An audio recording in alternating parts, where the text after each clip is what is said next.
Oh, what a day! What a lovely day!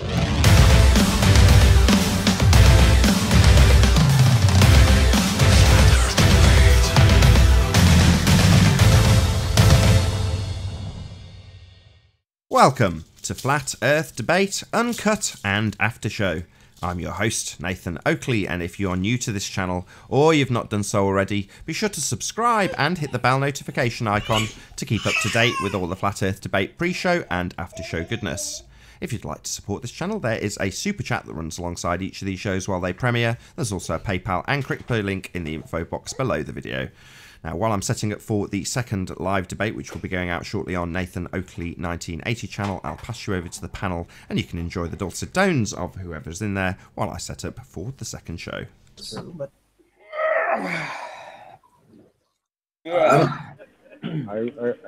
tend to agree with Riley. Like sometimes Nathan can bring it down to a point. The volume is very a little low. bit better than some of us can. I'm okay with it. It's not my house. It's his house. Just saying. Besides, I enjoy him destroying people anyway, so. I'm all right with it because basically he can move in for the kill so efficiently at times that they just look stupid, and I'm all right with that, Arwin. If it means that it makes you a little bit upset, I'm all right with that because he killed. I'm not upset. I just don't like being treated like that, and don't like to see others that want to say just a few words. Like, I know, but if somebody's going to ramble on, that's Arwin, annoying. Yeah, you're rambling right now. Arwin, you've been coming on here. No, I'm having a conversation right now. If it's slightly upsetting you, Arwin, at times, but he's killing them in the process, I'm all right with that. Yeah, but I don't want to be treated like that. You know, well, I'm not trying to disrupt everything. I'm not trying to take over. I just want a few words in. That's all. Oh, but you don't understand that when you build. I rarely talk anyway these days. Arwin, when you build up to a climax in sex, right? You don't want somebody to say there's a crack in the ceiling. I wasn't doing that. I was literally making the same point. Well, literally interrupting his flow. That's what I'm saying. He's having a fight with them there and then. And Anthony, has that happened to you before? Let's not know that. Is that personal? Sorry, Anthony, but you rarely get interrupted. Rarely, and you ramble on. You interrupt me all the time, Arwin. What? Oh, come on, girls. Excuse me. No. Me all the time. You speak over me. You rumpus me all the time, Arwin. This is only when you actually attack me, ass. All right, listen. Let's bring it back down. Let's bring it back down. Arwin, what I would suggest is simply make it known that you would like to say something, because at least this morning, Nathan was the one interacting with Larry. So while he's interacting, let him interact. But if there is a break, say, Nathan, I'd like to say something, and then just let that stand and then let him give you that opportunity. Yeah. I just wanted to counter his point directly, I know, but in a very short fashion, because yes, but you're missing I don't think my Larry point. has a wide attention span. You're missing my point, and that is, Nathan was already talking. Nathan was already engaged with Larry. Yeah, that's the point. He's in the flow. He's in the groove. Right. We all see it. You can tell when Nathan's getting excited, and we just back off. But for some reason, Arwin, you don't realize it, and sometimes you interrupt him, and I can understand why he gets annoyed. Just let him finish his point. Well, I did ask to say something, and nobody said no, and I said then Nathan got mad. But I don't care. I don't take it personally. It's the same with he does it. It depends on where he's at. If he's building up to a climax, he's going to explode, and leave him to it. That's my advice. Yeah. But if Nathan gets annoyed and you then continue on anyway, yeah, that's going to piss him off. I don't do that. You do. Just want a short say here there. You do that, but you don't think you do that. That's the issue. All right, I'm just going to reiterate myself. Next time, just say, Nathan, I just got something real quick to say. I've done that before, and he's ignored me. Whatever. Listen, at the end of the day, it's his house, and I'm all right with it. If he's moving in for the kill and then someone wants to interrupt, I would say, don't fucking interrupt. Even if it's Arwin wanting to speak, I would say, no, don't. Because you can tell when he's getting excited and the volume's going up and the tone's going up, just leave him to it. He's getting to a point. He knows where he's going. Don't interrupt him. But if you want to interrupt him because you want to take the mic at that moment, fucking hell, you try. But I'd say not to. You're asking for trouble if you do that. But it's up to you. If you think that you... Whatever, it's a judgment call on your part.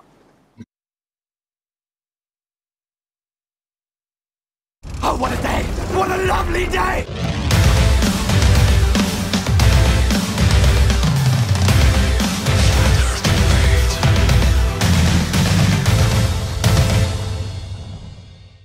Welcome to Flat Earth Debate. I'm your host, Nathan Oakley, and if you are new to this channel, or you've not done so already, be sure to subscribe and hit the bell notification icon to keep up to date with the Flat Earth Debate.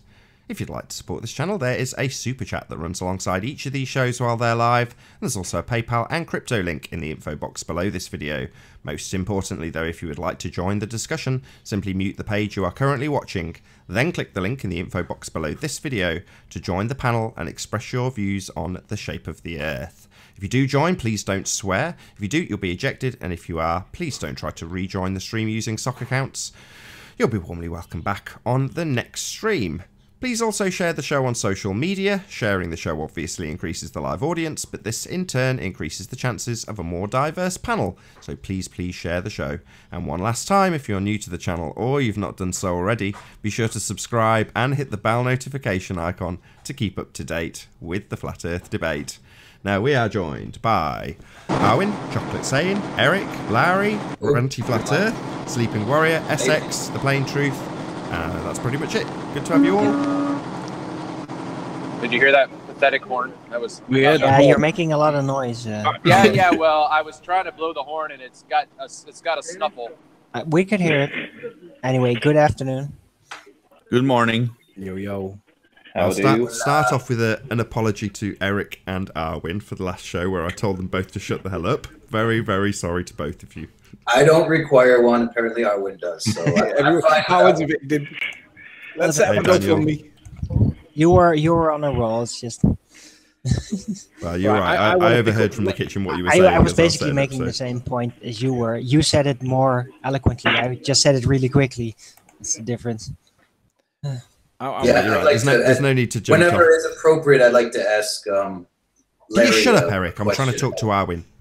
Yeah, so I'm sorry I interrupted you, Arwin. I'm really sorry. That's okay. No problem. You were on a roll, so the energy was high. So you just interrupted someone to apologise for interrupting Arwin. Interrupted someone to apologise for interrupting. Right, go on, Eric. You had a question. Well, yeah, clearly, Laurie is a big fan of geometry and maths, which is cool. Fine. You're one of those kind of guys. I get it. But do you realize that geometry is used to design objects and buildings? Okay? And then man puts these objects and buildings in this thing we call reality. And then something comes into play here called perspective, among other things. But it seems like you think geometry is reality, and we exist in a geometry-based reality? No, look, you're suggesting, because it seems like you're missing that to me. Look, I had drawing class, and I did a goldsmith education, and I had to learn to design draw, and we actually learned very routinely a very simple discipline. You draw something, you design it orthographically, right, from different angles, usually, and then you make a perspective drawing of it, because that actually shows you how it will look in reality. Always the two different things, and it was explained very concisely. Yeah, this one doesn't apply perspective. I've gone through this, and that one does. That actually makes it look like it really looks. I've tried to put this in layman's terms. You guys do the whole with it, and that's cool. I just, based on my experience in architecture and working with factories and designing products, yeah, I understand this very implicitly. So I'm just trying to see why he thinks that the real world, all the stuff, the roads, the cars, the birds, the grass, the trees, the forest,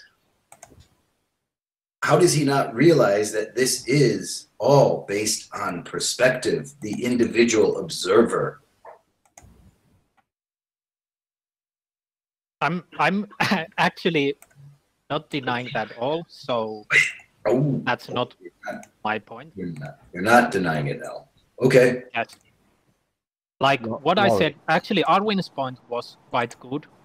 So what I could say based from that is both the orthographic view and the perspective view work. They have different purposes, But there is no good reason why not use the. They have different purposes. Well. That's right, Laurie. Right. One is a design purpose. The other one is to give an impression how it actually looks, what you're actually going to be seeing. Oh, it's more. It's not so much design. It's more manufacturing or construction. That's what the purpose Design. of that.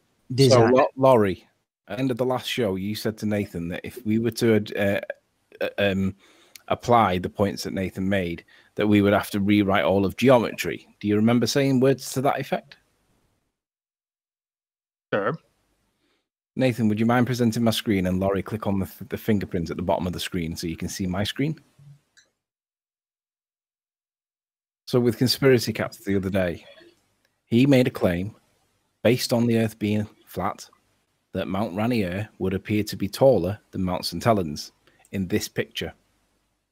However, in the picture, Mount Rainier is smaller than Mount St. Helens, and he claims that this is the curvature of the Earth. However, if we apply Nathan's maths that you claim has to rewrite all of geometry, we can convert the angular size using any angle size calculator, and we can apply Mount Rainier with the values that he gave that are accurate, and we can see that it's got an angular size of 1.5.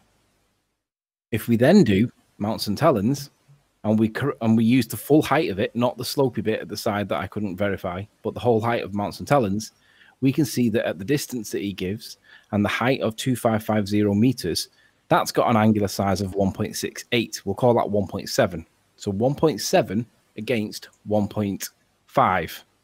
So we can see with already existing geometry that angular size is a thing, and we don't have to do any silly maths with using tan or the things that he demonstrates in this picture. So your claim that you'd have to rewrite all of geometry if we were to accept Nathan's point is wrong, because the maths is already there.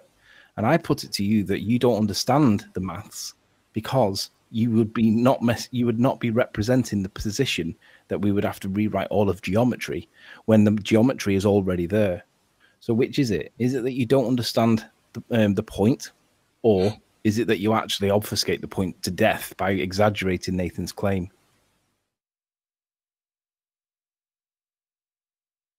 Why are you using orthographic view? I'm not. I'm using perspective. I'm using orthographic to highlight the mistakes. I'm using perspective to do the math. But if you don't think it works, it's not logical to use it, though. I'm not using it. I'm just using the values that he gave and then using maths known as angular size to calculate what should be bigger than the other. This is the correct way to do the maths. But I still don't get why you demonstrated using orthographic view then. If you don't believe I demonstrated it using angular size. Hold on a second. Sorry, Larry. So do you feel that using the orthographic view is wrong? Well, that has been the point that you guys have been making. So I'm asking just you. asking why you are not consistent with that. I'm asking you. The claim was made using orthographic. Hold on, Anthony. That doesn't answer my question. Are you saying that using a side elevation is incorrect, Larry, or not? I'm asking why are you not consistent with that, because that seems to have been the claim that you have been making. Okay. We are consistent. Sorry, hold on. Wait. I explained this to you. I explained this to you previously. We are looking at your globe maths. Okay, Larry? Do you understand that this is not our mathematics, and in fact, your mathematics that we are highlighting the flaws with? So when you say, why are you using a side view? We are not. We are pulling apart your mathematics for the globe. Do you understand that before you misrepresent that we are doing something wrong with this side view?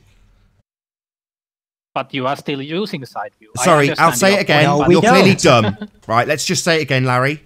We are pulling apart your globe head assertions based on your globe head maths.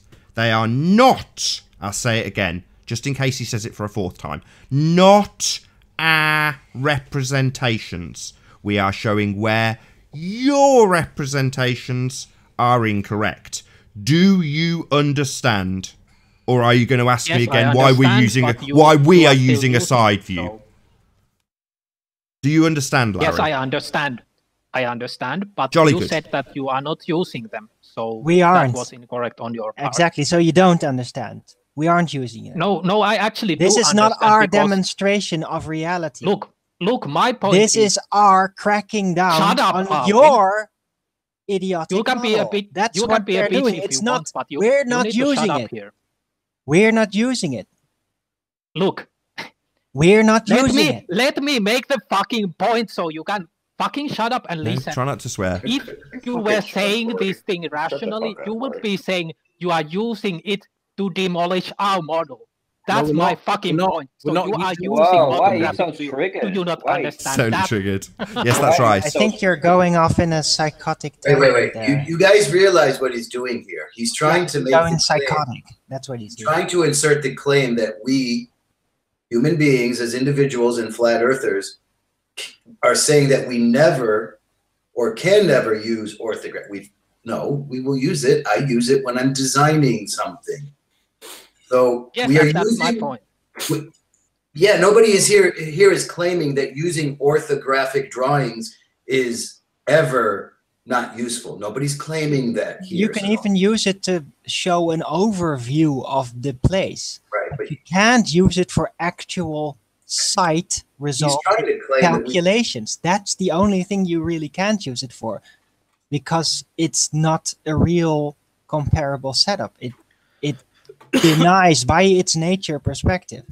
yes. So, So you you can never guys use it prove for your- a viewing function. Right. You guys You can use it as an oversight. Like, oh, Oh, look, it's yeah, a this breath. is the total length. This is there, and there, and there. Arwen, you But you make a can't pause. then Arwen, you calculate just that did it map again. Arwen, for listen. viewing. Arwen, listen. When you talk, you pause after you talk so people think I know. you're done. Listen to me. You just did it again. Okay, listen. You were talking and then you stopped and paused. So Eric thought it was okay for him to talk. And then he starts talking and then you start talking again. I wasn't finished. I was in the middle of a sentence. No, you paused. You paused. And the pause I was taking long a breath. For crying out loud. Okay, please just listen to my critique. Just listen to my critique, okay? Because it happens a lot. It does. It does. Because we all think you've finished. We all actually think you've finished your point. Because when you take this breath, it's just after you've made a point. To Andy for the super chat. Thank you very much indeed.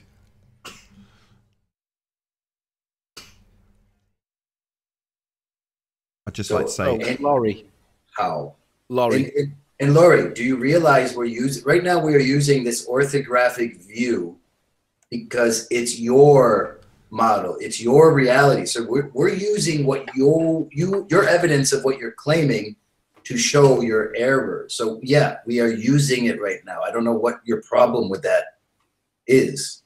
Well, I was actually it was a silly point by me a bit. I admit that, but Nathan was saying literally he doesn't use it. So I was just saying that you cannot factually say that because you're actually using it. So if you want to frame it in a reasonable manner, you would say actually what you just said, that you are using it to debunk our model. We did.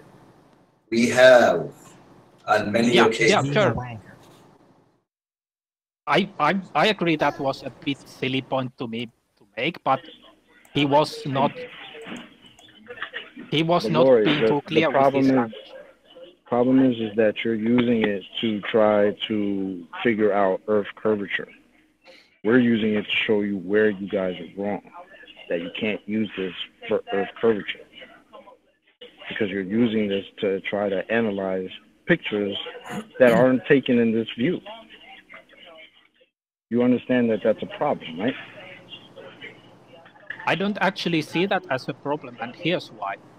We can actually, we can use the orthographic view, or we can incorporate perspective. But whatever we do, if we have a flat plane, and then we draw a line that shows where, for example, objects, let's say 2 meters high are. And let's say we now include perspective. Fine. What we don't see is objects 4 meters high going under that line, ever. Okay, so that's actually what's required if we look at Miles Davis's footage. Okay, that's what's required to happen. Hold on, Ranty. Sorry, just 1 second.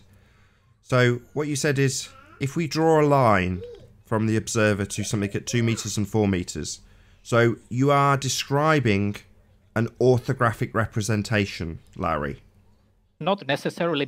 We can do it with perspective and have it.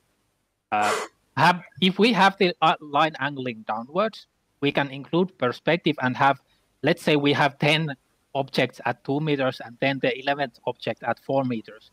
We can have the line angling downwards, so we are including perspective, but then the 11th object will be above that line. Okay. It will not follow the same Sorry, line Larry. as the other Sorry. object. I'd just like to prove that out with you right now. Can you see my screen? Can you see my screen, Larry? Yes. Draw a line from the view of the perspective of the person who's looking at this picture to the boat. Draw a line. How do I draw that line? Where does the line start exactly?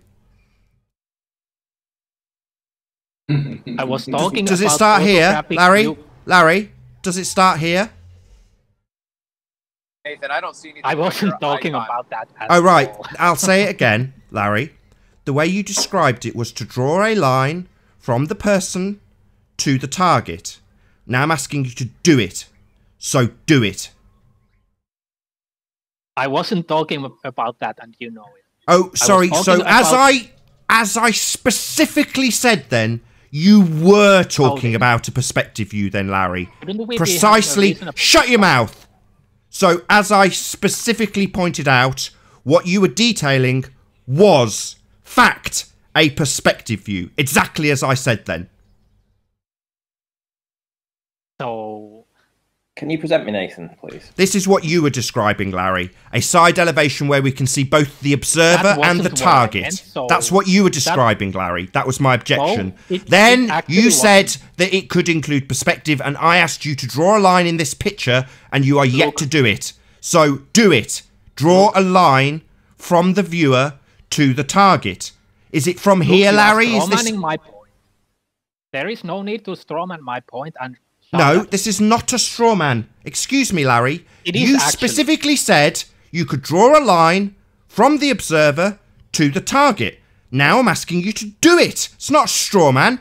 Back your claim. Draw that line. Or Larry, is the multiple lines from this position when we're actually doing it with perspective? Do the lines come down from here to the target and here to the target and here to the target because all of this is the view of the observer? Or like this, do we have one specific single point that we can I'm draw not a sure line what your from, point is Larry? here, but can you please stop? Oh, you're swearing now, are you, Larry? Yeah. That's the last chance. I've told you twice. Try not to swear, just because you're triggered and we're destroying your didn't religion. swear, I just There's said no need to stupid, swear, that's just not because... swearing. Yeah, shut him up.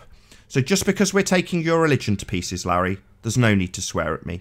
Explain what my point was. Yeah, I think we have failure to communicate on this one. Yeah, could Yeah. I ask a question, please? Go ahead. Nathan, could you present my screen just for a second? Europe. Right. Lowry, can you show me the width of Mount Rainier and the width of St. Helens in this orthographic view? I'm not sure why the width matters. Well, It's- why no? Hold I on, want to it's a know simple the yes or no width. question. Yeah, Can just you answer or the can you question? not Just answer show the the question. width of the mountain? Yes or no? I'm still not sure why it matters. It's a simple yes or no question. I'll repeat it for the third time for Larry.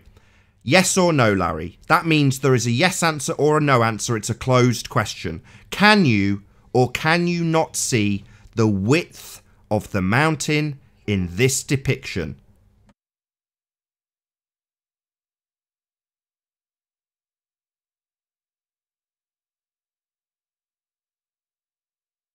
Yes or no? Yes. Oh, No. you spoiled Nobody it. talk. Larry, do you need the question repeating? Could you not hear it? I heard it. Can you answer it, My please? answer is no, and I will be waiting. Oh, so with no enthusiasm. problem. It's a I closed will be question. We didn't waiting want to with follow up. enthusiasm to We didn't see need a follow up. what you are Ranty, going- please continue with your So, what I'm supplementary going for? point. Okay, so as we cannot, from this angle and this view, this diagram, we cannot ascertain what the width of the mountains are. It is not a view out of your eyeball. Did anyone say it's a view from Yes, the you seem to think that this yes, that was a question, I'll answer it. You seem to think this represents reality, Larry, and you're wrong. We're painstakingly pointing out why. It's not funny. Like, Nathan, this did, is where did anyone say that from an eyeball? Like, did anyone say that? Yeah, But yes. why- This Why are picture, you making that yes, point? that's a question you're asking. I'm going to answer it. Yes, this was taken from the eye of the observer. This, the way you globehead retards that's represent it. the world, is not from the eye of the observer. The net effect being that it removes perspective, Larry. That's the net effect. Yeah, but you have also, like, here's my goddamn point from before. My suggestion was we can take a side view that's fully orthographic and it doesn't include perspective. No shit. We're saying you can't do that because that doesn't represent the world. Let me make this fucking point. Don't need to swear. Last opportunity. Let me make this fucking point. What? That you can put it in a side view? We know. Yeah, but we can then take a side view and incorporate perspective like you have done in many pictures before. You can, but you don't! How many bloody times your calculator doesn't do that? I don't care. Oh, really? Well, then piss off and go and believe in R and ignore perspective. Don't tell me that it's not important. You guys really cannot have a reasonable discussion. Just sod off. Go and believe in a world with no perspective, Larry. Don't tell me that you can Well, put my world into a side view and suddenly that it doesn't need perspective. Or that you could, you don't, but you could include perspective. You don't. You haven't given any reasonable arguments here. Oh, really? I'll give it right now. Your world excludes perspective. Something that we do see in this picture. That's my argument. Well, actually it doesn't. So... Oh, sorry, this picture doesn't include perspective. Are you brain dead? No, our worldview doesn't exclude perspective. Yes, it does. We've just painstakingly took you through it on several occasions. By using the whole numbers, the absolute sizes of things, which do not change on the left-hand side or the right-hand side of the picture, you completely ignore all angular relationships of anything in the picture. Because in this view, you can't draw a single line from target to observer. There are multiple lines, resulting in angular relationships and not absolute sizes that are dealt with in your calculator. That is how you remove perspective. It's about the 6th time we've explained it to you on this show today. Okay, let me ask a question. If we were talking about how orthographic view works... We're not. We're talking about how the world works. Are you deaf and dumb and stupid? You want to talk about how an orthographic world works. We don't, because that's not the world. So no, don't ask how we can talk about orthographic. This is not an orthographic view. Are you dumb? Do you see an orthographic view on your screen, dumbass? Look, you used... It's another closed question. Another closed question. Do you see an author... Right, I'm just going to kick you out, Larry. It's a closed question, Larry. Just keep talking. It's a closed question. Closed question, Larry. Closed question, Larry. Do you see an orthographic view on screen? You presented it before. And then you do you see an orthographic view or not? You presented an orthographic view before. No, this. Our model, and then I don't care. This. Question. I'm just going to kick you out. This is descending into nonsense. Either you answer my questions, Larry, or I kick you out. What we were talking about. Yeah. Do you see an orthographic view on screen or not? We were talking about orthographic view, then you changed what we are actually talking about. Why? No. So what we were doing was presenting an orthographic view to demonstrate how your world is wrong. You then told us that an orthographic representation was wrong and we shouldn't be using it. Even though we're taking your calculator apart, now you're trying to tell us that we should use an orthographic view for this. Why did you change the question? Oh, piss off, Larry. I'm sick of you. You're just a wanker. Sod off. No, he's more than a wanker. Jesus. He is a retarded, pathological, lying sociopath. Let me close my point with Lowry. His claim was that if we were to accept Nathan's point, which isn't actually Nathan's point, it's everybody's point on the panel, that we would have to rewrite all of geometry. And that's just not true. The geometry is already there. It's just they refuse to look at it because it doesn't. It's basically putting your fingers in your ears and going la la la la la la, and we're saying that's foul. So it's and also just one quick thing. Geometry is cool. It's useful to build things, buildings, objects, and then we put them in reality. So no, we don't need to rewrite geometry. We just have to understand that geometry is for items, for singular things. It's not for the world we live in. It doesn't create the world we live in. It creates things. Of course, that's the whole point. That's why when Nathan asked him, "Can you make an orthographic view of this image?" he just said, "No, you can't." In his mind, geometry is reality, and it explains everything perfectly in reality from the position of an observer. But the very fact that he looked at this picture and can't make an orthographic view out of it, that actually proves that he can't do it. It hurts his feelings. You know what I mean?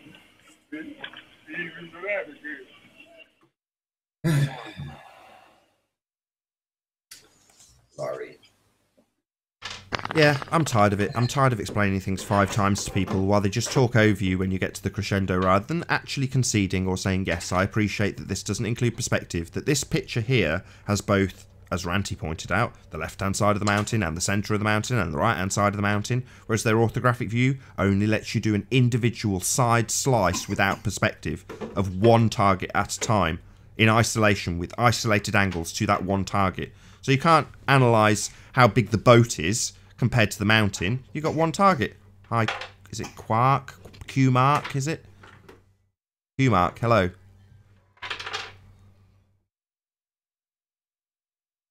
Hello. You're on mute. I think it's time for Q-Mark to go. Bye, Q-Mark. Looks like a troll. The thing is, though, Nathan, don't lose sight with the bigger picture. The bigger picture is, yeah, it's annoying when they do this, but they have to do this because they can't allow perspective to be considered. They have to try and play this dumb card where, well, why would you want to do this? And the reality is things do get smaller. So that's our point, and it's never going to be dropped. It's always important, and it has to be addressed mathematically. And if you're not going to address it mathematically, we're going to call you a liar because that's the way we see the world. We don't see the world orthographically, boys and girls. That is the point. Also, orthographic. We shouldn't forget that an orthographic view essentially is a third-party view. Okay, perspective view puts you as the first person in a reality. Orthographic is a third-party view. Okay, there's no observation from the perspective view, so it's a third party. Who's this Bob Nude? Bye. Troll. Permanent block. Nathan, don't lose sight of the bigger picture. They've got to obfuscate this point, and that's all he's doing. And I think most people are getting wise to it now. They realise, but in the context of conspiracy cats, he's doing the same thing. He has to obfuscate this perspective point by claiming that there was a trap. There was no trap. You haven't accounted for perspective. Your maths was adjusted because, and that's the bottom line. They've got to do it at all costs. But do you think I should just continue to let them obfuscate for half an hour with the same point over and over and over again, with them slightly juxtaposing our position against their misrepresentations of the world? For instance, saying, why are you using a side view? Well, we're picking apart your calculator. Well, you said side views were wrong. Well, no, you're using a side view to represent your world view, not the actual world that we see. If there's anybody in chat that wants to join just to stop this lunatic trying to join, it would be helpful. But no, it's a necessary evil, but I think the way we could deal is to perhaps remind the audience, whilst this point's being obfuscated, that he is literally obfuscating. And rather than question and attack him, we should reassert our position over the top of him, because that is what's happening. Hello, Stuart. Are you a real person? Stuart, hello. Oh, he's took Arvin out. Oh, wow. Arvin won't be happy. And you Arvin can come back still here. Hello. Hello, Flat and Earth. Good to have you. Hey. With one more panel member. Did you guys? random from the audience wishes Did you guys to join? Oh, Stuart Spencer's removed Eric and Playing Truth as well. And me. Am I here? No, you're not here.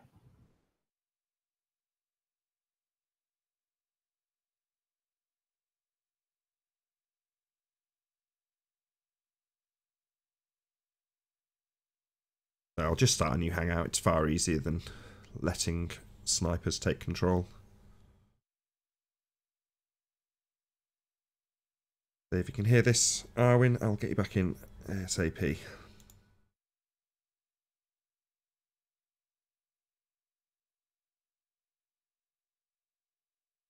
Welcome to the show.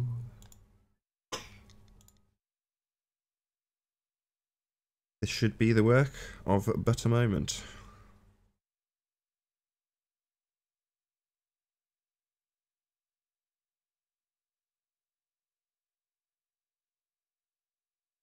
Yeah, we get this kind of behaviour when I get to the point where I'm no longer willing to tolerate people like Lowry and his constant obfuscation of the point, flip-flopping around, misrepresenting our position as though it's his position, and then doing the vice versa and saying, why are you using our misrepresentation of the world when you say it's wrong? It's like, well, that's how you pick somebody's nonsense apart. There's no other way to do it. There we go. Right, new hangout has been started. Oh. I think.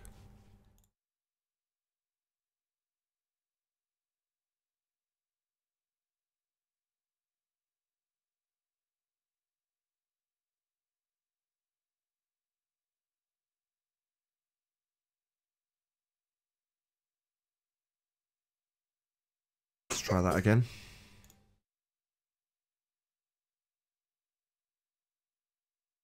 Hooray!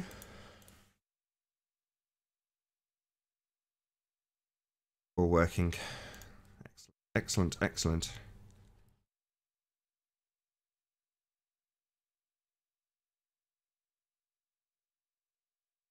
Hangout's moving very, very slowly.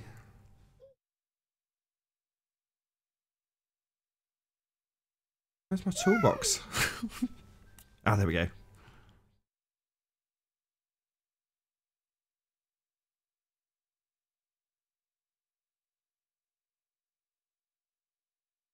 Okay, we should get some new guests in. Hopefully the not too distant future. Ah. Something screwy with this hangout. Hey Ranty. Hello, hello, hello. Something a bit screwy with this hangout. Um, Well, we'll see how we go. We've only got 20 minutes left or so. I had something to present as well. There, it's done it again. Keeps knocking off my screen share. Hello, hello, hello. What? Hey Travis. Hey Eric. Hola. Put that Stuart on a block list. Seems like he came in and crashed. Yo, yo. Hey Flat and Earth. How do? Hello. I mean, maybe I should take the blame for that, because presumably a member of the audience is pissed off that Larry's not getting to obfuscate the point continually for 6, 7, 8, 9, 10 times. Hello. Hey Arwin. Well, Hey my Chocolate. panel's weird. Hey Sleeping Warrior. Yo. Well, I mean, just to be honest, the way I was hearing the conversation was that you guys were talking past each other. So I heard your frustration, Nathan. I heard your frustration, but I also understood that Laurie was trying to say that he wasn't saying what you thought he was. So that was, in my opinion, part of the issue. I think the bigger picture is still valid. They've got to obfuscate this perspective point.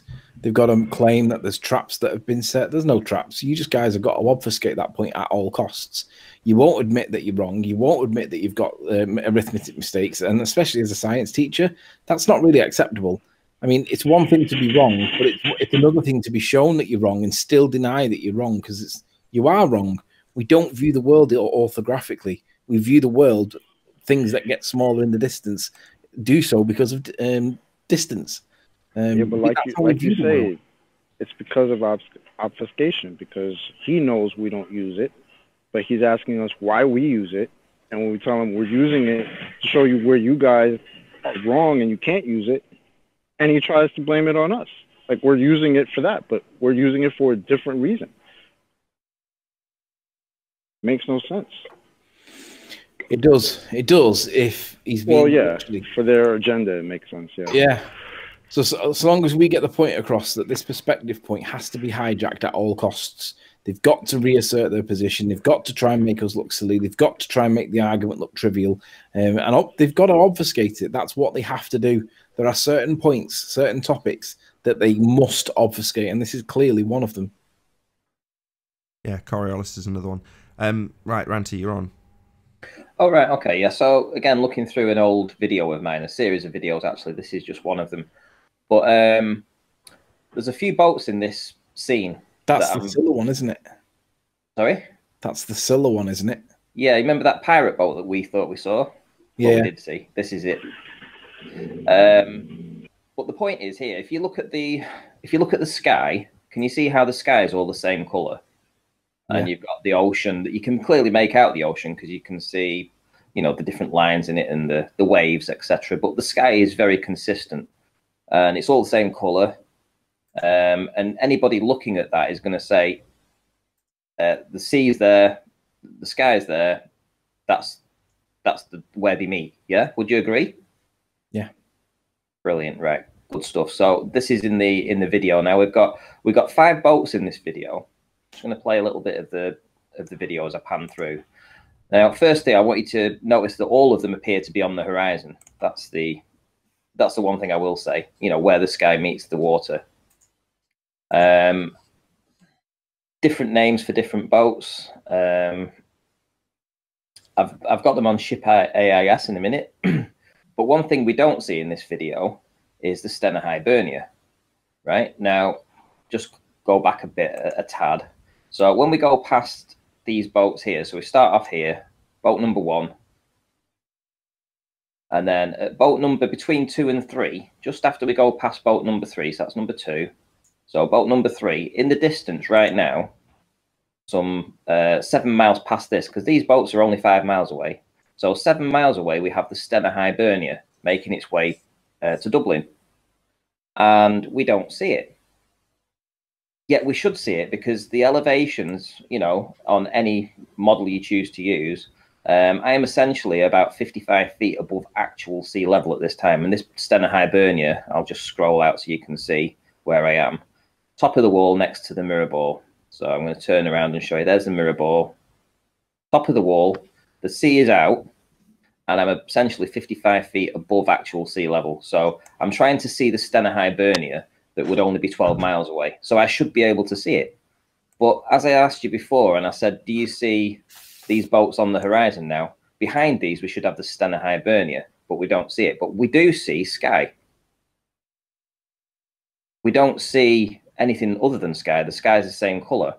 So what I'm trying to point out here is that what we have is the inferior mirage of the sky coming down and, you know, overtaking the sea, so it's sort of blocking it out. I mean, you can't even see the mountains of Barrow in Furness behind these, you know, and you should be able to see them, but we don't see them, and it's all hidden behind what you would initially look at that and you'd just say that's the sky. So whenever we're looking out to sea, we do get this inferior mirage that comes down and it hides stuff. That boat should be visible. We should see another boat behind these boats. The Stena Hibernia moving away. The thing that's stopping it is just the opacity of the atmosphere, the amount of moisture in the atmosphere. It's like looking through water. Right? No, I wouldn't agree. It's the same colour as the sky. And if one thing we have noticed, especially with that video yesterday, whenever we see an inferior mirage, the sky is always repeated underneath it, we always get the same colour as the sky above it. So it's not the moisture in the air that's doing that. The reflection of the sky, the inferior mirage, is the colour. Yeah? So it's definitely ASX. the color of the sky, and it's definitely the Hello, inferior hello, mirage hello. that's blocking it out. Bloody hell, SX0, not seen you for a long time. I was here on the first one. So just to I prove remember that seeing your point, icon. this is the Stena Hibernia here at 8 o'clock. Now I filmed this at 8:23. So if I just scroll forward and go to 8:20 and set the time, you'll see now that that Stena Hibernia is here. Those boats in the foreground are here, and I'm filming from just where I know it's really tight to see, but essentially that Stena Hibernia should be behind those three boats here. And we don't get to see it. And that's only 12 miles away. But would you agree, though, that the more moisture in the atmosphere, the less you can see? Yeah, but if you notice the colour of the sky, this is why I asked this. The first question I asked was, do you see the colour of the sky? Would you agree that that's the sea and that's the sky? Yeah, but what colour's water compared to the sky? They're not the same colour. Yeah, just saying it's the things. opacity of the atmosphere is like saying it's the sky, if you know what I mean, Ranty. I mean, I've got to agree with Anthony here. I don't really understand why you disagree with that. Well, just not a clear day. Because if you look at the actual day itself, it was a beautiful day. And what we did see was, even at 5 miles, right, this boat is only at 5 miles away. Let's go to this boat that I was filming yesterday. So this is the boat that I was filming yesterday. Let me get to it. There we go. 5 miles away, Nathan. Same boat. Look at the inferior mirage on it. And I'm looking down on it from an elevation of 55 feet. This is only 5 miles away. So there's no narrowing of the angle here. This is an inferior mirage happening in a boat just 5 miles away from an elevation of 55 feet.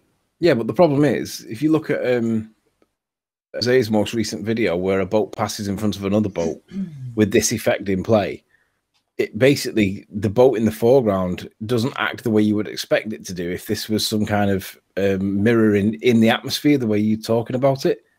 Well, I think so. You can see where the boat's at anchor, and can you see where it's repeating back on itself?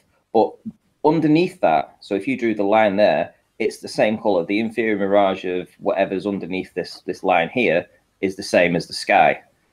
And you've got to admit that this is the effect that we're seeing on a boat that we shouldn't get an inferior mirage due to Rayleigh's criterion. Stuart Spencer.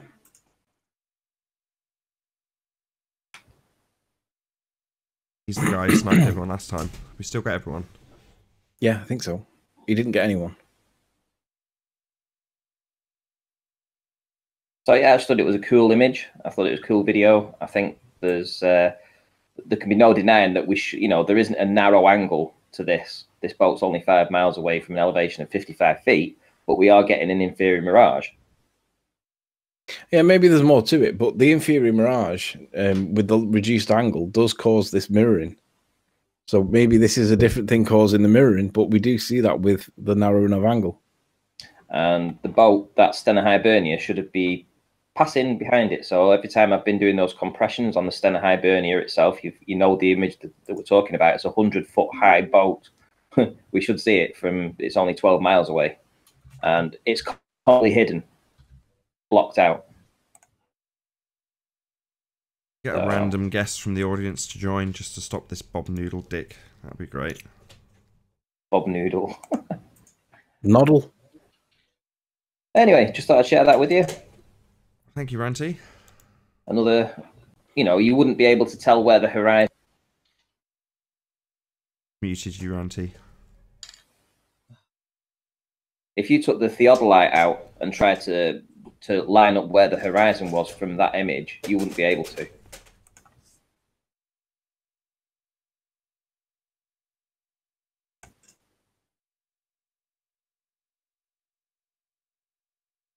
Did you get that? Yeah, we got it. We did, yeah. Right. Well, you wouldn't, would you? No. You'd actually put the horizon as being of a basketball, because you'd be pointing down at the bottom of the boat, which is 5 miles away from an elevation of 55 feet. So if you work out the circumference for that,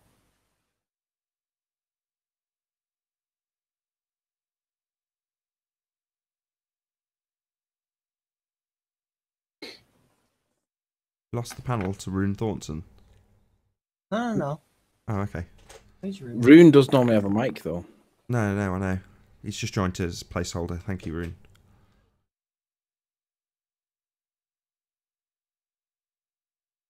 So let's just reassert the position, Nathan. These ballers have to, at all costs, make this argument about perspective as trivial or as non-applicable or as whatever they want as humanly possible, because this is where they've hijacked perspective. This is where they make curve when there is no curve. Basically, it cancels out the effects of perspective, which makes the claim of curvature seem plausible. Now, account for perspective, then show us the curve. And my favourite bit is when they say that it's not necessary. Well, what's the problem? Yes, okay, I accept there's no perspective in this side view. Well, what's the problem? Well, everything you're analysing includes perspective. There is an angular relationship between everything. These trees here in this picture, they're not tiny, and they're quite likely to be bigger than this tree. But this tree's closer, so it looks bigger. But if you put that in side elevation, you've got the feet in inches value of this tree and the feet in inches value of this tree, and if this tree's on this side of the picture in an orthographic representation, and this tree's on this side of the picture, you've just got their feet in inches sizes. So, relatively speaking, they're always going to remain the same. But clearly, in the picture, this tree looks... it has a bigger angular size, bigger than this tree. It's not. That tree's just far away. The fact that we have to detail this is absolutely beyond me. But because they don't include it in the calculator, they think that suddenly that's okay to just say, well, yeah, in the side view, it doesn't need perspective. Yeah, but in the photo, it does. And that's what you're comparing it to. That's the guy nearly had a heart attack when I asked him, could you find out where the width of the mountain was? Tell us what the width is from this view. That was genius. Well done. Yeah. Well, let's talk about some of the other points that they must obfuscate at all times. You said that there was one with axial rotation, was it? Coriolis. Oh, Coriolis. Oh, yeah. Go on. Explain how the Coriolis point has to be obfuscated at all points, Nathan. Well, the bottom line is Coriolis effect is real, and Coriolis effect is the deviation, the apparent deviation that you would see if you released a ball from a rotating reference frame. You release the ball, it actually travels in a straight line, but because you continue to rotate underneath it, what you see appears to curve. So in other words, the ball travels into a separate reference frame, the non-rotating reference frame, the reference frame that is not rotating. That would be the roundabout, if you're using that in an example. So your roundabout spins, you throw a ball, when you release the ball, it travels through the air in a straight line, but because you carry on spinning, you see it curving. Now that effect, if it was on the Earth, i.e. when you leave the Earth, like the spinning roundabout, the Earth continues to rotate underneath, as asserted in the Coriolis effect, then east to west and west to east travel would take different durations, because the Earth continues to rotate underneath you. Now, what they have to do to obfuscate this very, very big problem for them is obfuscate the living hell out of it with confusion about tornadoes or sniper bullets. The reality being Coriolis is real, Coriolis effect being the effect of a ball, for the sake of argument, leaving a rotating reference frame into a non-rotating reference frame, and there being an apparent curve to the path of that ball. Well, if that's true and applies to Earth, then the duration of flights would be different in each direction. They're not, because we're not spinning. Is it that funny? It's not that funny. It's only Coriolis obfuscation, my darling.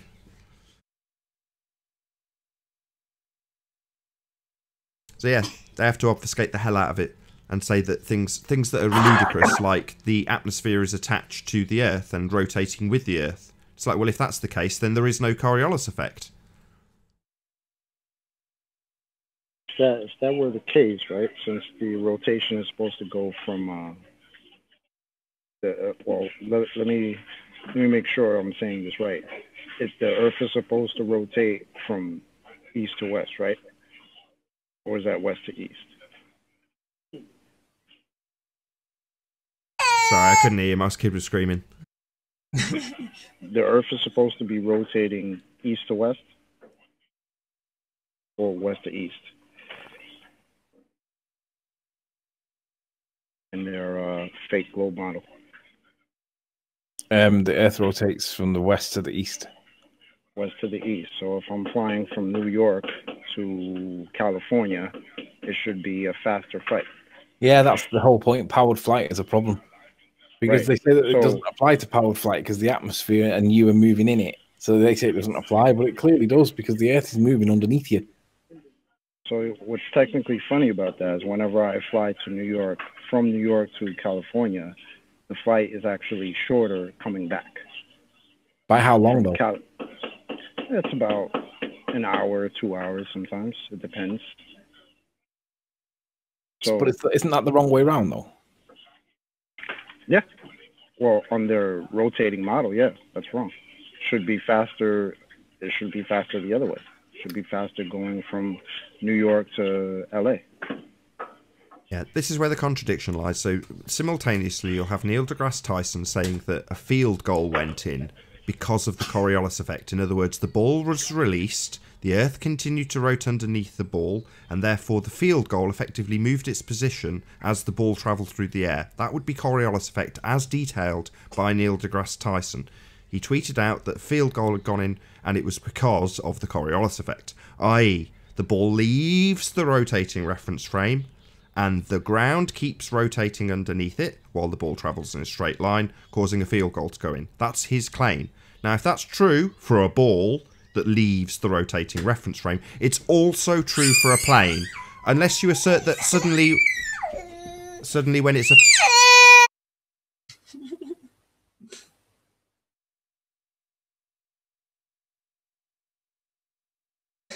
Someone else pick up the conversation? Shouldn't the Coriolis effect on a globe Earth only apply from north to south and not from east to west or west to east? Yeah, I've had that argument so many times with Alan B. He argues that it's east to west, and I'm like, no, that would just speed the bullet up or slow the bullet down. No, yeah. I mean, yeah, please go on, sorry. Yeah, you're right. It only applies if you're firing north or south. It doesn't apply when you're firing east or west. That I've never understood that. Why are we talking about east to west then, or west to east? I mean, what does it matter? I brought that up because Lite was talking about the rotation, and you know, it occurred to me again because I've flown a few times. But yesterday I was looking at flights going from the East Coast to California, and I'm looking at how the flight times are shorter coming back. Which doesn't make any sense because we're supposed to be spinning 1,000 miles per hour in the opposite direction, right? I mean, I can answer you what they say on the Globe Earth model, why the flight from, I don't remember if it is from USA to Europe or Europe to USA, yet they say they use the jet stream, which is a result of the Coriolis makes more sense. Right, but the jet stream makes more sense than the rotation of the Earth, because if the Earth is rotating at 1,000 miles per hour, I should get there in a half hour from New York. I should get to California. How fast should I get to California? I mean, imagine you travel at like, let's say 500 miles per hour, right? And then you have a like on a train. Let's take the air away because the air will always block you, right? So now you jump to another train. Right, you are still having the same speed. So if you start with an airplane with 1,000 miles per hour, and then you leave the Earth, you will still have 1,000 miles per hour on their model. It doesn't mean that they are right, yet logically it makes perfectly sense to me why it shouldn't be a problem that the Earth is rotating if you don't account the atmosphere in it. Well, we do count the atmosphere because it's real. Yeah. I was just explaining without atmosphere, right? Sure, but that's one of their techniques, is to suddenly remove the very thing that would be part of the Coriolis effect, the second reference frame. So they describe as though it's got no atmosphere, which makes no sense. They also do, similar to what you just did, describe it in a train, a closed system, when Earth is an open system with no barrier next to a vacuum. That's a different issue. But ultimately speaking, we aren't in a train, we're in an open system. And according to Neil deGrasse Tyson, when something leaves the rotating reference frame of Earth, it travels in a straight line, exactly as the Coriolis effect describes, and the Earth rotates underneath, causing field goals to go in where they may not have done if the Earth wasn't rotating, according to Neil deGrasse Tyson. Well, if it's true for a ball, it's true for a helicopter. So are you saying that helicopter travels upwards, not left, not right, not any direction, and the Earth will continue to rotate underneath the helicopter at 1,000 miles an hour at the equator? No, of course not. Well, I mean, if the Earth was rotating at 1,000 miles per hour and you leave with an helicopter, the helicopter will still be moving with 1,000 miles per hour in the same direction as the Earth, so there would be no difference. If that was the case, Cinder, then you've got... If that was the case, then there's no Coriolis effect, because you've only got one reference frame.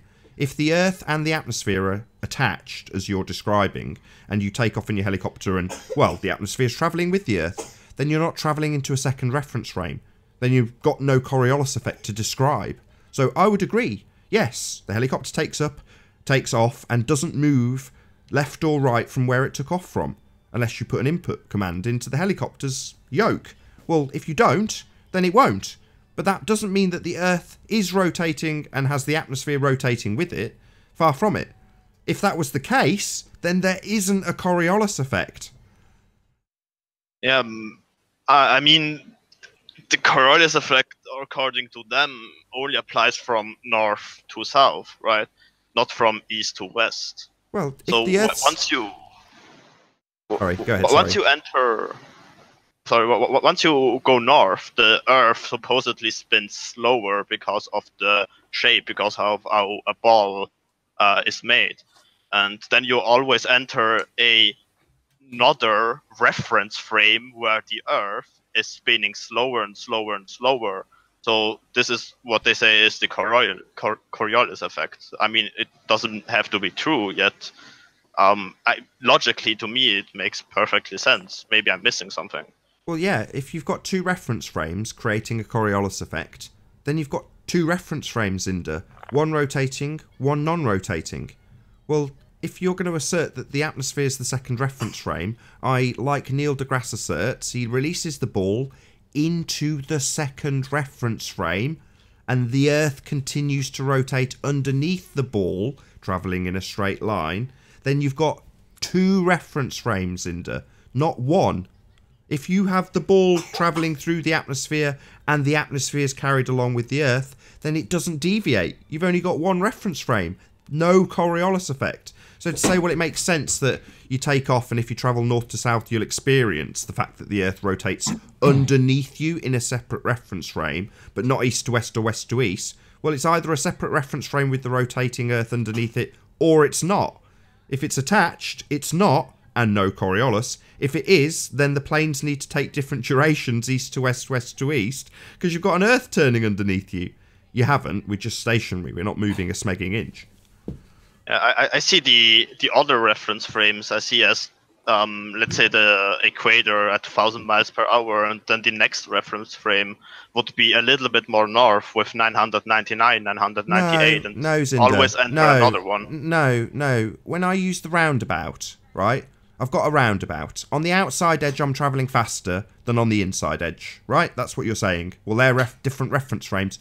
No, that's one rotating reference frame. The fact that it has different speeds going towards the centre doesn't mean it's a different reference frame going towards the centre.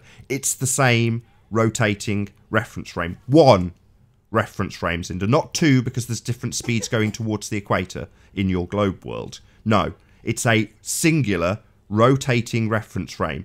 And when a ball, like Neil deGrasse Tyson says, leaves that rotating reference frame, in the course of the field, it's not travelling to a different reference frame further up north.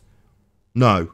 In order for there to be a Coriolis effect, it leaves a rotating reference frame that continues to rotate underneath it. So if you're saying the Earth's carrying its atmosphere with it, well, then where are you getting a Coriolis effect from? You're not. We don't. We haven't. Yeah, I guess I should look up reference frames then again, because it seems like one of us didn't understand what a reference frame is. So I'm going to concede to that point and look again at reference frames. It doesn't, what I said before, it doesn't mean that I believe in a ball. I just meant that logically it kind of made sense to me with my definition of reference frames. So Look, Zinder, just for an example, because you asked me before how long, right, the flight. So I'm looking at I just picked one flight, 2 destinations sporadically, right? So from Boston to Phoenix is 6 hours, 13-minute flight, right? Now back from Phoenix to Boston is a 4-hour, 43-minute flight. Yeah. You see what I'm saying? So now if the Earth is rotating east to west, right? When you take off from New York, or I'm sorry, west to east, when you take off from New York, the ball should just Phoenix should just rotate right towards you. So that should definitely be a shorter flight if you're in the air, because obviously it's a separate reference frame, right? So how could that flight be shorter going against the rotation? It makes no sense. I don't think that's what it would do on their model, because as I said, it doesn't rotate. I mean, once you leave the Earth, like say once you jump, do you want to say like once you jump off the ground, the Earth should rotate under you and then you land at another place? Yes, that's what the Coriolis effect is. On screen now, Zinder, you have the definition from Wikipedia of 2 separate reference frames and the Coriolis effect. The one reference frame is this. Let's just do it on my so you can see it too. This is a rotating reference frame. It rotates. See this line moving in a rotating motion? That would be your first reference frame. We'll call that Earth. Rotating. This is your second reference frame. The bit the ball's travelling through in a straight line. It's not continuing to rotate. It's travelling in a straight line when released from the rotating reference frame. So we'll call this ball a plane. Okay? So the Earth rotates, the ball, plane, travels, and the Earth rotates underneath it if there is a Coriolis effect. Now, the way it's detailed is that from your position on the rotating reference frame here, as you rotate, the ball, which is in actuality in the second reference frame travelling in a straight line, appears to take a curved path because you continue to rotate while it travels into the second reference frame. If this is how Earth is asserted to work with the Coriolis effect, then this is the Earth rotating, and this is something not attached to the rotating reference frame travelling through the air. Not with the Earth travelling and the air travelling with it. That's one reference frame. If that was the case in this example, and the air travelled with the roundabout, there would be no deviation, because it would turn in the same way as the rotating platform turned, and you would see no deviation, because there aren't 2 reference frames. Yeah, don't they claim the Coriolis effect on a ball? I mean, what you showed me now is on a 2-dimensional circle. It's a rotating reference frame. Yeah, on a ball. Can I just on a ball? If you put it in 3D, it's actually suggesting that a bullet will arc up and over like a rainbow, pretty much. Yeah. Sure. Yeah, I mean, it's like something different what they claim, like on a plate, on a ball. I think even in real life, if you take like a, I don't know, 20 feet diameter ball, it would look a little bit different. Sorry, than Zinder. On a plate. Sorry, Zinder. As the plane leaves the rotating reference frame of Earth, do you think that the Earth rotates underneath it or not? Yes, with everything else on top of the Earth. Sorry, does the plane travel in a straight line as depicted here? So the plane takes off, travels in a straight line, and the Earth continues to rotate underneath? Or do you think that the air and Earth are one reference frame, doing the same thing? Which is it? Does the Earth carry on underneath, or does it go into a separate reference frame? I think, first of all, it isn't like on the plate here when we are talking about a ball. And second, it will leave the Earth, and the Earth will rotate under the plane, on their model, but the plane left with the same speed as the Earth's rotation, so it will appear to go the same speed. Sorry, Zinder, that's double speak. I'll try and stay calm. What you're describing when you say it takes off with the same speed and momentum that it has on the rotating reference frame, that's one reference frame. One. Yeah, as I said about the reference frames, I think I have to look it up again because I don't have the same definition as you about the reference frames. So let's not go too much deeper into it. Let me just inform myself before I say something. Well, it's easier maybe if I ask you a question. So if the ground reference is the same as the air reference, do you think that's one or two reference frames if they're the same? Well, if they move at the same speed, I would say there's still other reference frames, because I think I have another definition of reference frames than you just explained to me. Go ahead. So I think the reference frame is like if you are in a car and it travels at like a certain speed, then the car is one reference frame. When you stand on the ground is another reference frame. So like I have it more in picture like Einstein's reference frames, which I don't fully understand. I just picked it up from somewhere. Okay, so you're saying the guy standing on the road next to the car is in one reference frame, and the car traveling is in a different reference frame.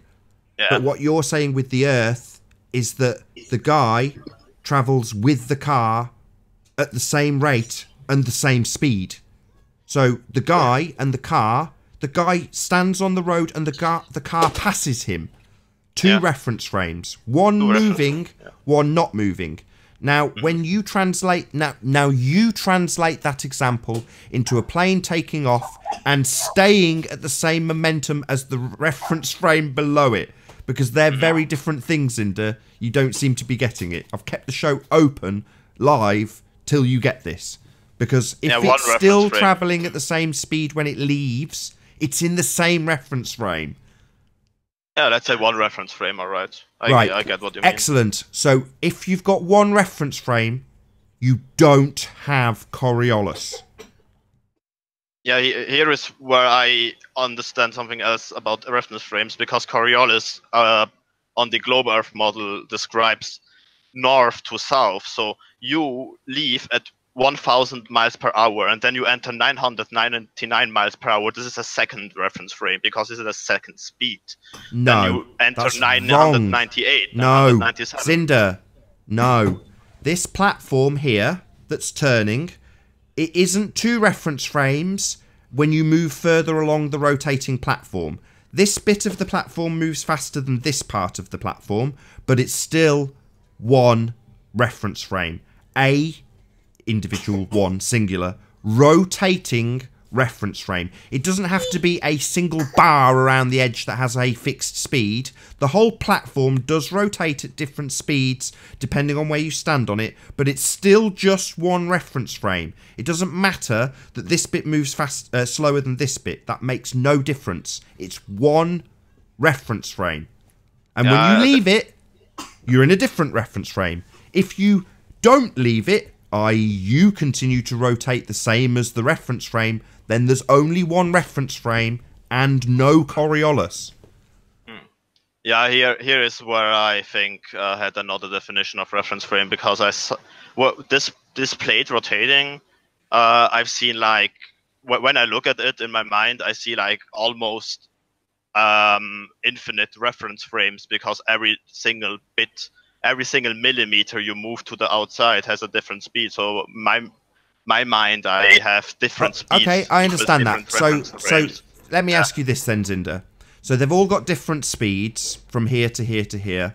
Yeah. Why is it that when the ball is released, that doesn't seem to affect it in the slightest? Look, it travels in a straight line, Zinder. It doesn't seem to matter that the platform underneath is rotating a different speed here to here. It doesn't affect the ball at all, does it? It's still travelling in a straight line. So in fact, because it's in a second reference frame, That doesn't make any difference. It doesn't matter how fast the platform's going underneath it, because it's in a second reference frame. So by you saying, well, if the plane travels along this bit of it at a different speed, that's a different reference frame. No, that defies Coriolis. The fact is that it's independent of the rotating reference frame. If you're saying, well, when on a plane, I'll travel at 900 miles an hour along with the reference frame when I move further north, well, then you're only in one reference frame, not multiple ones. If this ball was attached, it would do the same as the rotating reference frame.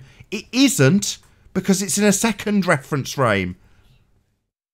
Yeah, I'm going to concede to that point. I'm going to look it up again, I think.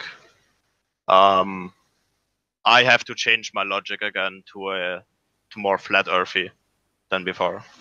Well, I mean, the bottom line is, if Earth is rotating, you would expect if there is a Coriolis effect and it's not attached to the atmosphere, you would expect things, as Neil deGrasse Tyson asserts, to continue in a straight line as the rotating Earth continues to rotate underneath that second reference frame.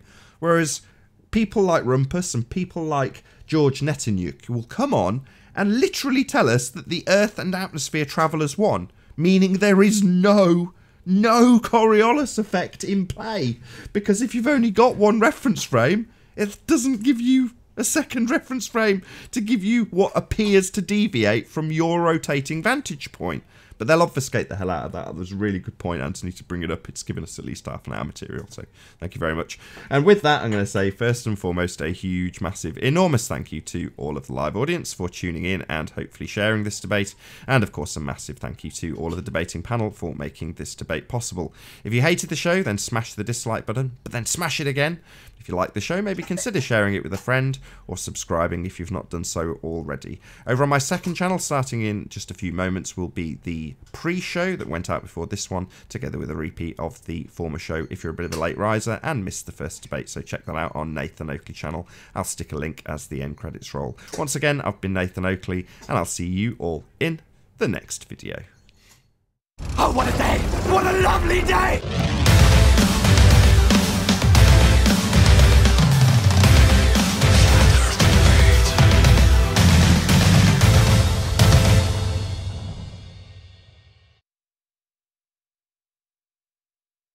Also, it doesn't make sense. Yeah. Again, I will commend you for having the ability to critically think. It's awesome. Nathan, are you there? Nathan? Yes, I'm here. There's been a development on the Conspiracy Cats front. Oh, yeah. Check my screen. Oh, just hang on a sec. Europe. There was an eruption of Mount St. Helens. And in the picture that he claims, where the green line is, this line, he's given this value of like whatever this height, what was it, 1982 meters. No, I've not got anything at that time. Just hang on a sec. Yeah, no worries. We're off air now, so. Yeah, it's all right. So basically, the claim is that this green line represents this side peak, right? But when I looked at this originally and I lined this up, I mean, I've got the line of sight in here from the arse end. And basically, I couldn't see this side peak that he's referring to in the picture. And I just dismissed it because I couldn't ascertain it, obviously, for what it actually is. Because that's the line of sight. And there's no obvious sticky out bit that could be described as a side peak. So I just couldn't see it. So I just dismissed it and I applied it against the whole height on that basis. But it turns out that there's an issue because this side peak here, I'm not quite sure what the issue is. It's being researched. But this is a picture from the reverse side of it that shows the opening of the mountain pre-eruption and post-eruption. So obviously pre-eruption, that's what it looked like. Post-eruption, you've got this massive gaping hole and it now looks like two smaller mountains. But pre-eruption, this peak is this here at the side. Now post-eruption, the peak still exists, but the rest of the mountain's missing. So what it appears to be at this point, I'm not saying it absolutely is at the minute, but it appears that either this is a pre-eruption picture, which I don't think it is, or what he's doing is he's picked off some element of something that I'm not sure what this actually references, claims that it's the side peak, but basically the value that he's got here, I have no idea where he's got the number from, So this side peak is an issue because I don't even know where it exists. But the height of the mountain reduced in its height as a result of the eruption. So this side peak, basically, in a nutshell, this side peak's an issue.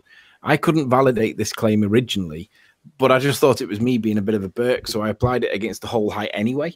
But now it turns out that this side peak is there's more to this than meets the eye, because it looks like either the picture's pre-eruption, which I don't know if it is or it isn't. I don't think it is.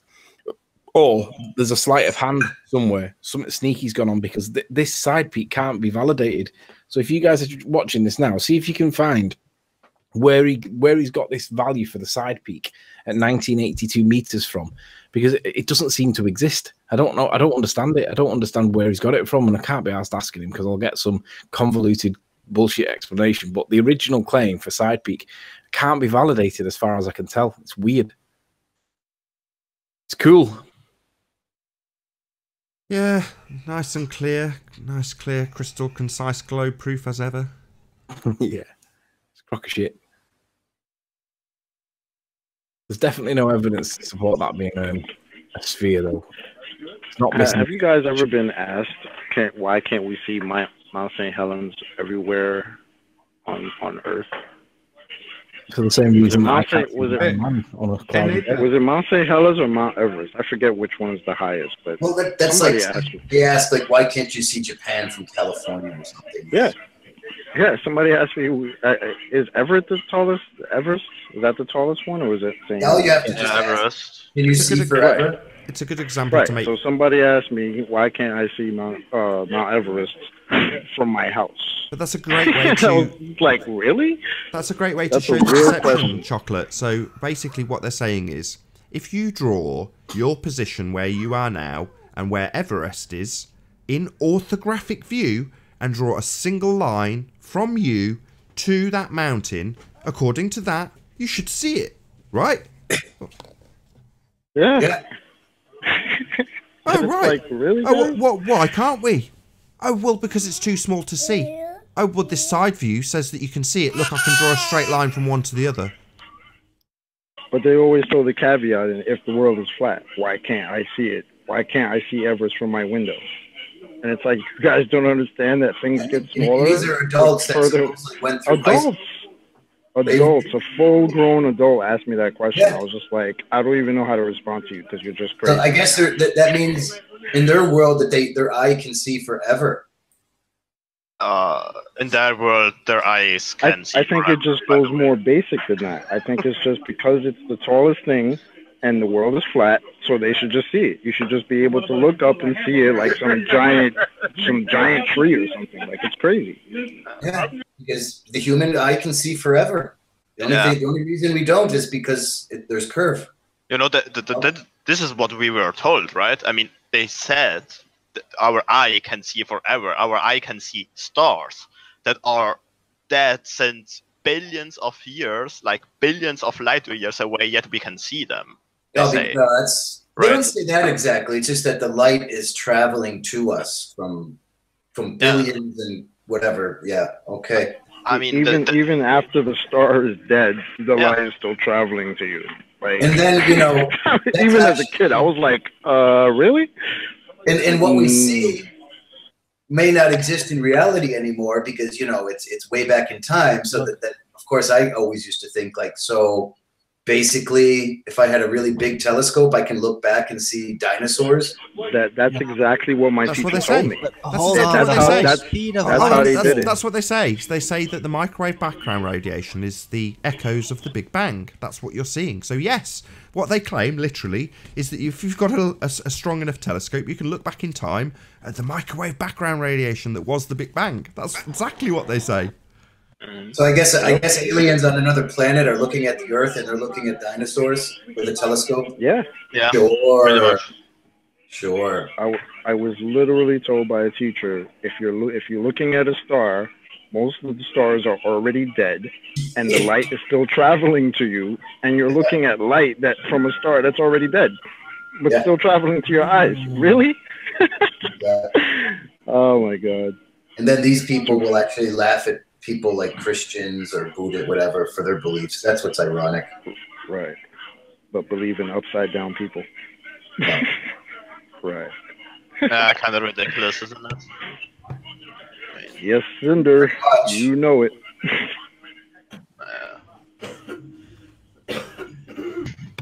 I mean, according to them, we see a lot of corpses in the sky. I mean, most of the stars are dead. I mean, oh shit! It is like if you tell it to the kids, like if you tell to the school, all the pretty much all the stars you see in the night sky are dead. Then he's like, I mean, if the kid takes it like the wrong way, it's like really scared and like there are all everywhere corpses around me, right? I mean, Tinder. I mean, it's a significant thing because I still remember to this day being told that. Yeah, I got told that too.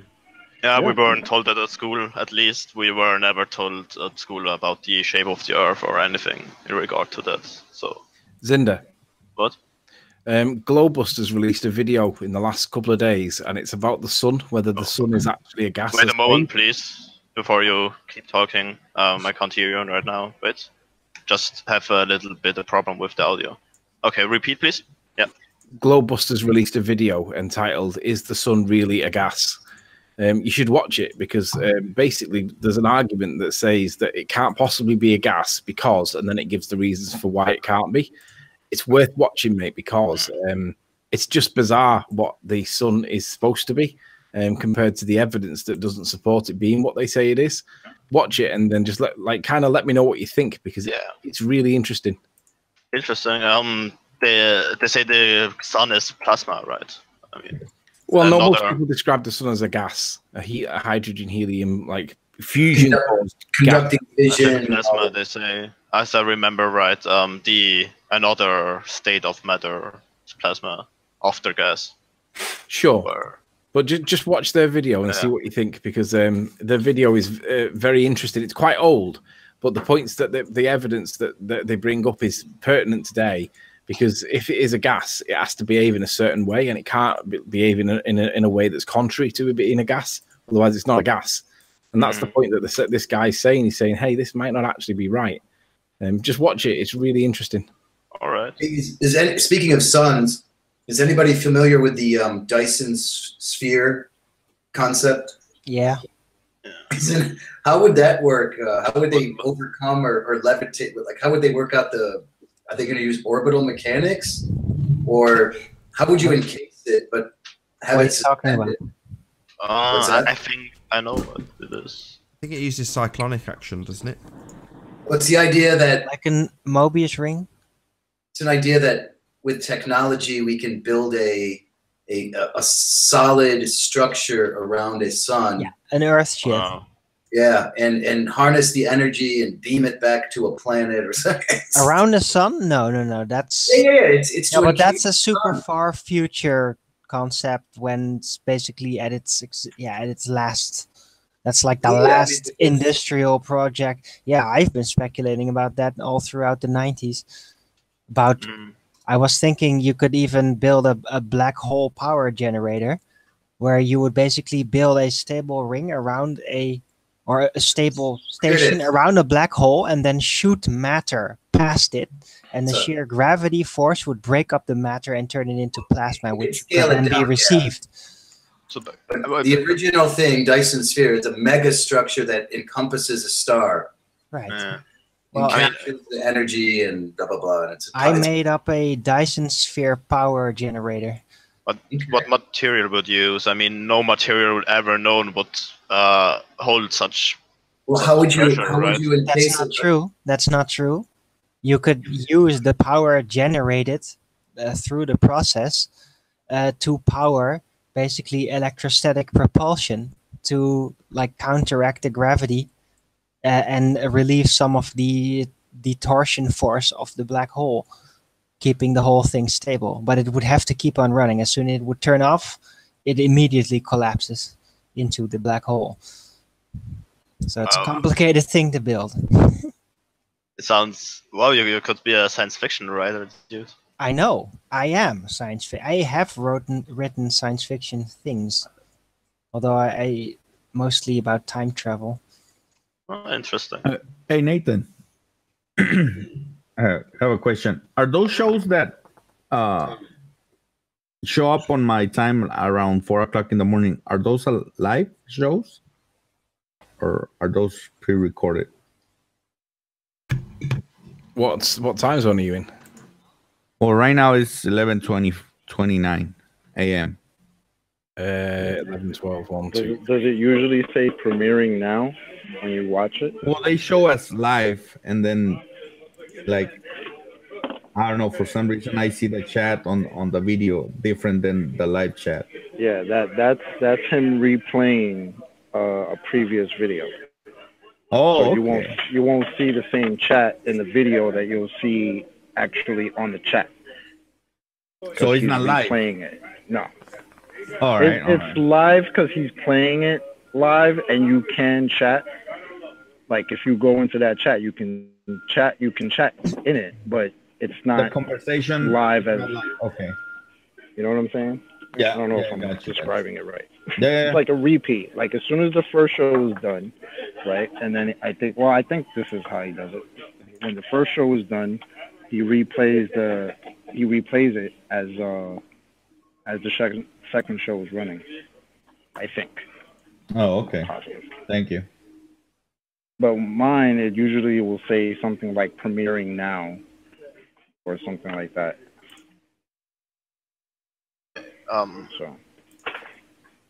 Is Renty here? Or maybe Anthony could answer this question too.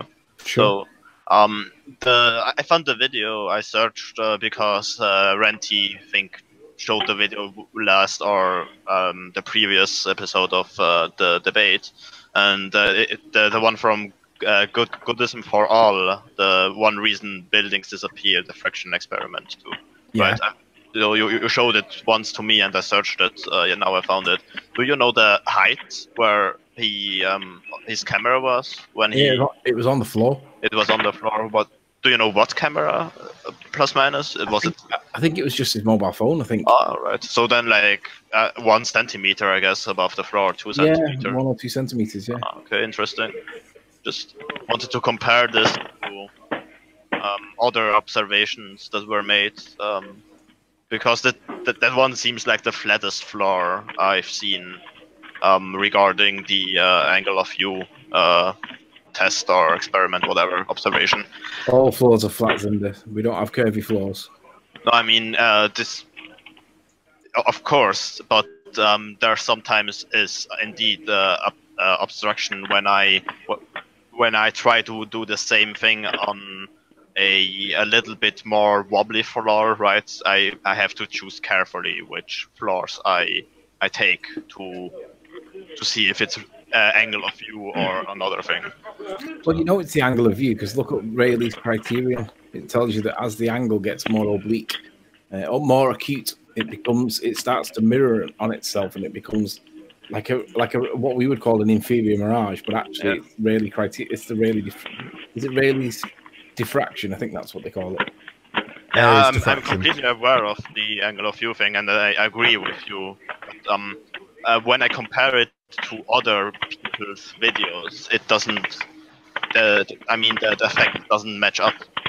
Who's making loads of microphone noise? Is that you, Chocolate? Yeah, my bad. I forgot to mute. I'm sorry. Do you understand the effect doesn't match up with other videos? I mean, from it. In this video, the distance at the end was like 460 feet. And I think the issue that's being made, or the point that's being made, is that it's to do with the size of the aperture. The smaller the aperture, the more this will have an effect. That's the camera is the aperture, right? Yeah, it's not the camera; it's the aperture. What is the aperture? What do you mean? The hole. The hole. The hole. Ah, okay, perfect. This is the aperture. All right, so it depends on this. So basically, the bigger the aperture, the bigger the hole, so more light can go into it. That's how that works, right? So the cell phone camera has a bigger hole, so the effect. No, smaller hole.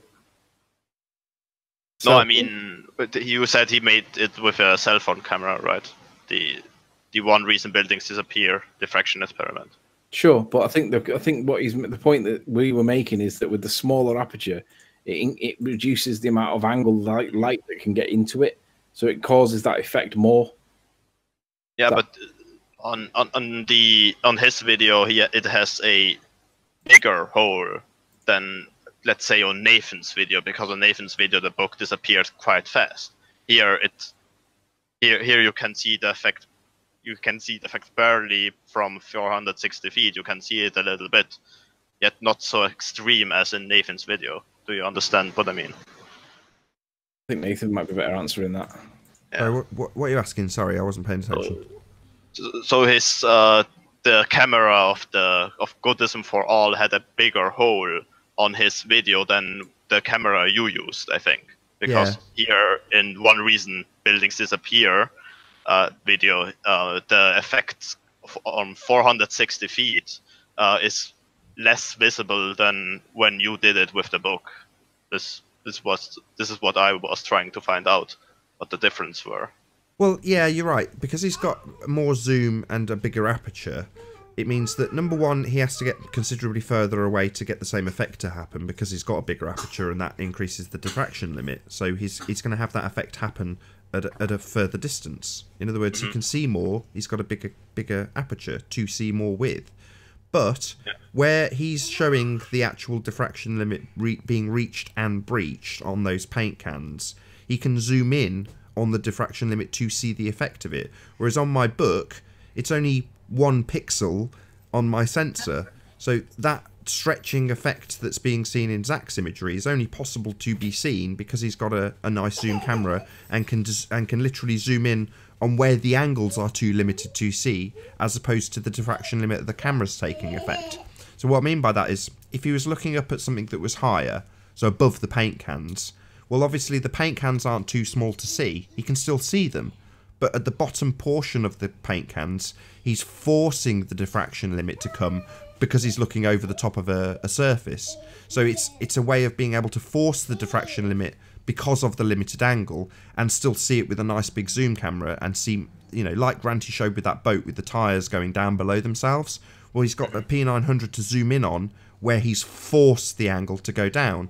And I think this has been engineered into the calculator as well with the hidden value and calling it looming. So if you know that if you haven't got anything obstructing your view between you and the thing you're looking at, i.e. a wave in the foreground or something like that, you'll always see the diffraction limit if you're looking over a surface. Well, if you know that it will always cause that mirage, that inferior mirage, the mirroring that we call below itself, at the diffraction limit at any distance, you can say that's a mirage because it's got what would be termed as a mirage effect below it. Even though it's true at any distance, even in a microscope, you get diffraction limits. So you can see that effect at any distance if the angle's too narrow, and if you can see it, you'll get mirroring, and you can call it a mirage, and then say, oh no, well, it's just being loomed up. There's the mirage to prove it. Yeah. Oh, interesting. Thank you. I would like to find out the relation between the aperture size and the distance and the maybe even the surface plays a role, right? I mean, if the surface is like more reflective, you will see another result than on a black surface, I guess. So I would like to find out the exact relationship between those criteria. Yeah, that is the Rayleigh criterion. That is the Rayleigh criterion. If you just do Google search on Rayleigh criterion, it gives you the exact maths for the aperture versus. So, well, yeah, it gives you exactly that. So the mathematics, including the aperture size, which you have to factor into the maths to get the correct result for where the diffraction limit will lie. Thank you very much. I will look into it. It's really interesting.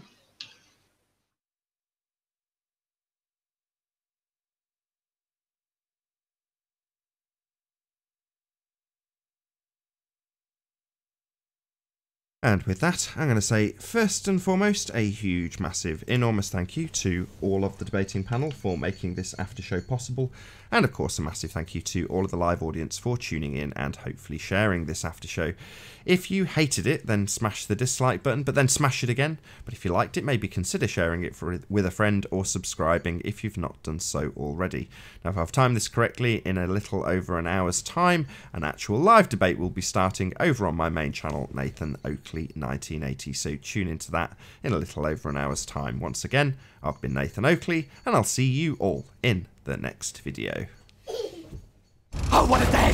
What a lovely day!